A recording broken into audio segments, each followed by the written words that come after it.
नमस्कार दोस्तों, पथ प्रदर्शक अकेडमी परिवार में मैं आपका स्वागत करता हूं। दोस्तों, मैं आपके सामने आज डेली 5 सीरीज का लेक्चर नंबर 3 लेके आया हूं, जिसमें हम 3 मार्च 2023 के प्रमुख 5 करंट अफेयर्स के बारे में चर्चा करेंगे। ठीक है दोस्तों, देखते हैं पहला क्वेश्चन। दोस्तों, पहला क्वेश्चन है, हाल ही में भारत के मुख्य चुनाव आयुक्त की नियुक्ति के संदर्भ में कॉलेजियम व्यवस्था का निर्णय देने वाली सुप्रीम कोर्ट की संवैधानिक पीठ के अध्यक्ष कौन है? दोस्तों, आपको पता है कि चुनाव आयोग के संदर्भ में बहुत ही महत्वपूर्ण और ऐतिहासिक निर्णय आया है, और इस ऐतिहासिक और महत्वपूर्ण निर्णय को जो दिया है वह के.एम. जोसेफ की अध्यक्षता वाली जो है वो पीठ ने, संवैधानिक पीठ ने निर्णय दिया है। यह निर्णय जो है वो मुख्य चुनाव आयुक्त और अन्य आयुक्तों की नियुक्ति के संदर्भ में कॉलेजियम बनाने से संबंधित निर्णय। क्या निर्णय है देखते हैं।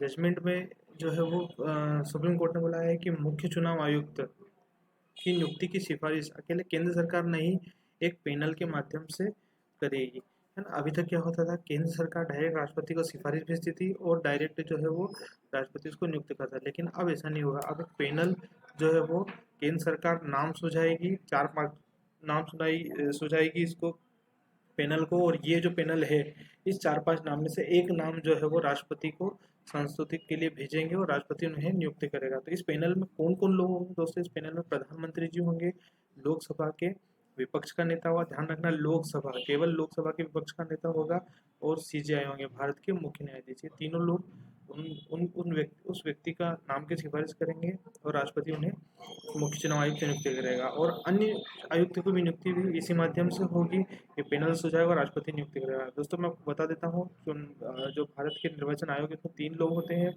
एक जो होता है एक मुख्य चुनाव आयुक्त होता है, और 2 जो है वो अन्य आयुक्त होता है।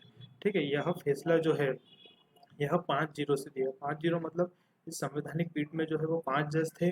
5 जज में से 5 ने इसके लिए हाँ करी है, किसी ने भी इस फैसले का विरोध नहीं करा है।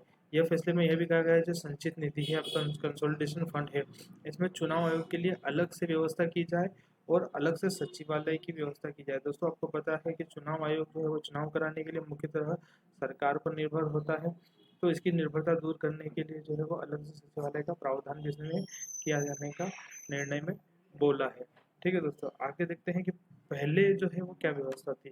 तो पहले अनुच्छेद 324(2) के अनुसार, मतलब जो आपका जो चुनाव आयोग है वो अनुच्छेद 324(2) में वर्णित है। इसके अनुसार जो है वो राष्ट्रपति कौन करता है? राष्ट्रपति मुख्य चुनाव आयुक्त और अन्य आयुक्त की नियुक्ति करता है ना। और कैसे करता है? जो संसद द्वारा बनाए गए कानून के आधार पर। अभी भी संसद द्वारा कानून के बनाए के आधार पर ही होगी, लेकिन सुप्रीम कोर्ट ने बोला है जब तक संसद कानून नहीं बनाती जो है वो इस माध्यम से जो है वो नियुक्ति होगी।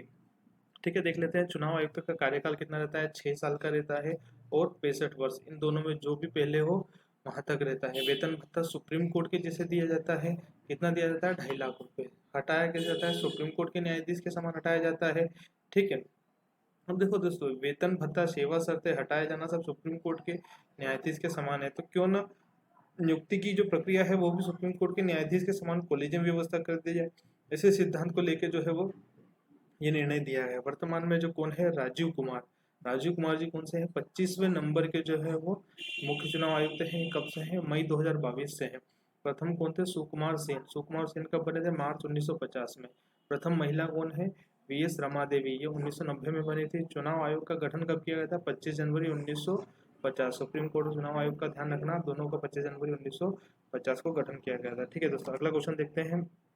हाल ही में दिल्ली में आयोजित रायसीना संवाद के कौन से संस्करण का पीएम मोदी ने उद्घाटन किया है? दोस्तों, आपको बताना चाहता हूँ कि रायसीना संवाद जो है वो कहाँ आयोजित होता है? हमेशा कहाँ आयोजित होता है? दिल्ली में आयोजित होता है। दिल्ली में क्यों आयोजित होता है? क्योंकि जो रायसीना संवाद जिसके नाम पे पड़ा है वो है हिल्स मतलब पहाड़ी। तो रायसीना पहाड़ी जो है वहाँ पे ये संवाद आयोजित होता है। और एक और महत्वपूर्ण चीज बताना चाहूँगा, इसी रायसीना हिल्स पे जो है आपका राष्ट्रपति भवन मौजूद है। ठीक है, तो रायसीना संवाद हमेशा दिल्ली में होता है। क्यों? क्योंकि रायसीना पहाड़ी दिल्ली में है, वहाँ पे होता है, इसलिए इसका नाम जो है रायसीना संवाद रखा है। अभी रायसीना संवाद कब से शुरू हो रहा है दोस्तों? जो है 2016 से इसको जो है वो शुरू किया गया है। 2016 से इसको शुरू किया गया है। अभी ये कौन से नंबर का संस्करण है? ये 8वें नंबर का संस्करण है दोस्तों। कौन से नंबर का है? 8वें नंबर का। इस संस्करण की सबसे महत्वपूर्ण बात क्या है कि जो इस संस्करण में जो मुख्य हम अतिथि है, हमारे चीफ गेस्ट हैं, वो इटली के प्रधानमंत्री जॉर्जिया मेलोनी है। ध्यान रखना, मोस्ट इम्पोर्टेंट है। कौन है? इटली के प्रधानमंत्री जॉर्जिया मेलोनी है। ये रायसीना संवाद है क्या? ये भू राजनीतिक और भू आर्थिक जो संवाद है, वैश्विक संवाद है, उसका एक मंच प्रदान करता है, जिसमें जो है राजनीतिक और आर्थिक विषय के बारे में चर्चा की जाती है। ठीक है दोस्तों, आगे आगे हम देखते हैं कि अगला प्रश्न है, वो वान थुआंग कहाँ के राष्ट्रपति चुने गए हैं? दोस्तों, वो वान थुआंग जो है वो वियतनाम के राष्ट्रपति चुने गए हैं। इनके पहले युआन फुच इनके पहले युआन फुच थे, और युआन फुच ने जो है वो क्या कर दिया, हाल ही में इस्तीफा दे दिया है। इस्तीफा देने के कारण पद खाली हुआ, तो वहाँ पे वो वान थुआंग जो है वो राष्ट्रपति। देखो, वो वियतनाम का, वो कहाँ का है? वो वियतनाम का है, इसलिए वो वान वियतनाम के राष्ट्रपति हैं। ठीक है, वियतनाम क्या है? साउथ ईस्ट एशिया में ये रहा वियतनाम आपका। ठीक है, दक्षिण चीन सागर की बॉर्डर पूरी छोरी है।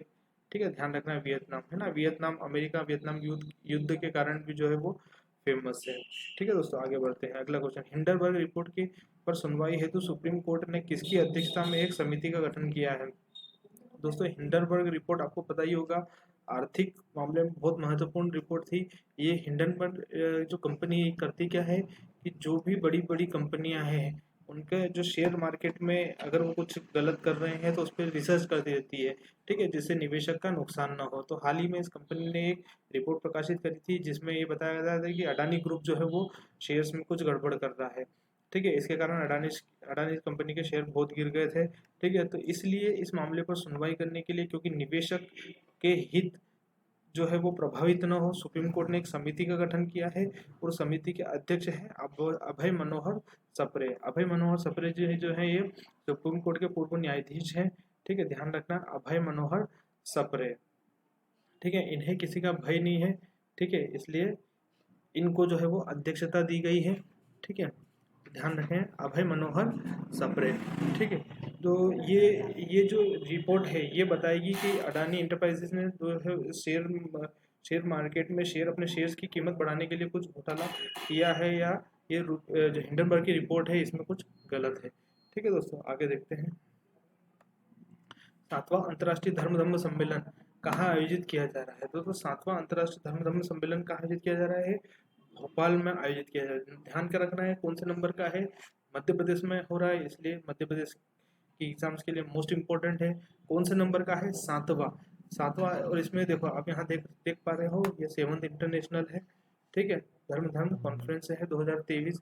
ठीक है, इसकी थीम देख लो यहाँ पे, eastern humanism for the new era. ठीक है, 3 से 5 मार्च तक आयोजित किया जाएगा। राष्ट्रपति मुर्मू जो है इसमें मुख्य अतिथि हैं। ठीक है, ध्यान रखें, कहाँ हो रहा है? भोपाल में। दोस्तों, इसके बारे में आपको एक चीज़ बताना चाहूँगा कि ये जो सम्मेलन है ये कौन करवाता है? ये इंडिया फाउंडेशन। कौन कराता है? इंडिया फाउंडेशन द्वारा ये कराया जाता है। किसकी हेल्प से? सांची विश्वविद्यालय जो है, सांची जो है वो यूनिवर्सिटी की हेल्प से इसको करवाया जाता है। ठीक है दोस्तों, आज के प्रमुख 5 करंट अफेयर्स जो है वो कंप्लीट होते हैं। ठीक है दोस्तों, आपको वीडियो अच्छा लगा हो तो लाइक करें, सब्सक्राइब करें।